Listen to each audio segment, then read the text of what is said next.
বসুক ডাক্তার বসুক।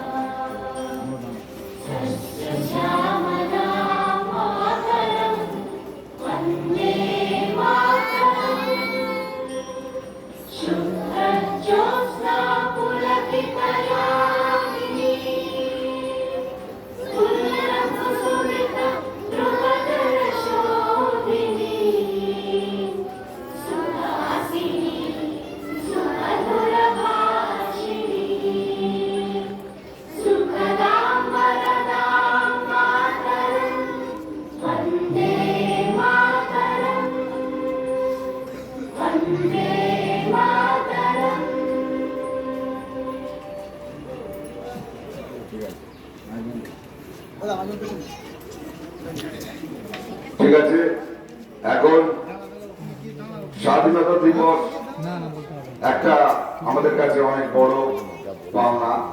যে সমস্ত অমর বিপ্লবীদের সেই আত্মত্যাগে আমরা এই স্বাধীনতা দিবস পালন করছি, তাদের নিয়ে দু একটি কথা এবং বক্তব্য আমরা শুনবো। আমাদের এই মাস্টারমশাই এবং গ্রামেরই সুযোগ্য সন্তান মাননীয় তুষারকান্তি হালদারকে বলবো তার অমূল্য বক্তব্য আমাদের সামনে রাখার জন্য। আজ 15ই আগস্ট আমাদের দেশ ভারতবর্ষের 80তম স্বাধীনতা দিবস। এই দিনটা আমরা সমগ্র